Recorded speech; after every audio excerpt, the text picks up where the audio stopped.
آج کے درس میں رسول اللہ صلی اللہ علیہ وسلم کی امت کے حق میں اللہ تعالیٰ سے 3 چیزوں کی دعا کا تذکرہ ہے۔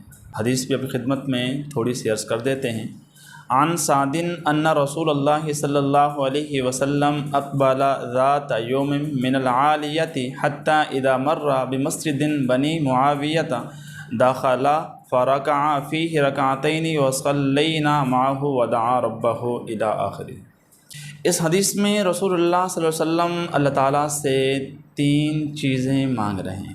اس حدیث کو حضرت سعد رضی اللہ تعالیٰ عنہ روایت کرتے ہیں کہ ایک روز رسول اللہ صلی اللہ علیہ وسلم اوالی مدینہ سے مدینہ طیبہ تشریف لا رہے تھے کہ آپ کا گزر انصار کے ایک قبیلے بنو معاویہ کی مسجد سے ہوا۔ آپ مسجد میں داخل ہوئے، آپ نے مسجد میں 2 رکعت نماز پڑھی اور یہ فرما رہے ہیں کہ ہم بھی حضور علیہ السلام کے ساتھ تھے، ہم نے بھی 2 رکعت نماز ادا کی۔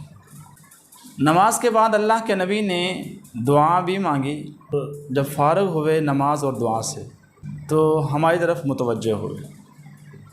اللہ کے نبی نے فرمایا کہ میں نے اللہ تعالیٰ سے 3 چیزیں مانگی، ان میں سے 2 چیزیں مجھے عطا کر دی گئی ہیں اور 1 چیز سے منع کر دیا گیا ہے۔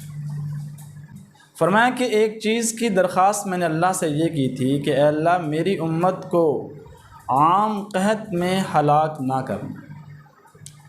بس میری یہ دعا اللہ کے ہاں قبول ہو۔ حضور نے فرمایا کہ دوسری درخواست میں نے اللہ سے یہ کی تھی کہ اے اللہ میری امت کو پانی میں غرق نہ کرنا، لہذا میری یہ درخواست بھی اللہ کے ہاں قبول ہو۔ حضور نے فرمایا کہ تیسری درخواست میں نے اللہ سے یہ کی تھی کہ اے اللہ میری امت آپس میں دست و گریبان نہ ہوں، یعنی مسلمان آپس میں برسر پکار نہ ہوں اور آپس میں ایک دوسرے کے خلاف محاذ آرائی نہ کریں۔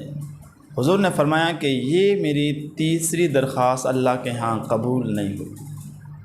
مسجد بنو معاویہ کو آج کل مسجد اجابہ کہا جاتا ہے۔ یہ مسجد جنت البقیع سے 385 میٹر کے فاصلے پر۔ تو آج کی حدیث میں 3 چیزوں کا ذکر ہے۔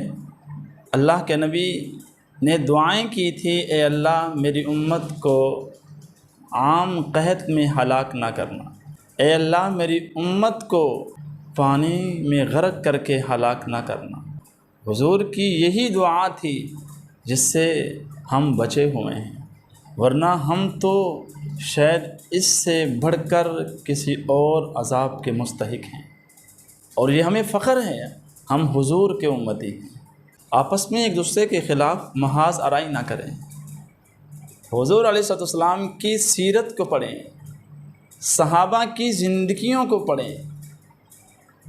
اللہ کے نبی نے اور اللہ کے نبی کے ساتھیوں نے جو زندگی گزاری ہے، ہمیں اسی نقش قدم پر زندگی گزارنی چاہیے۔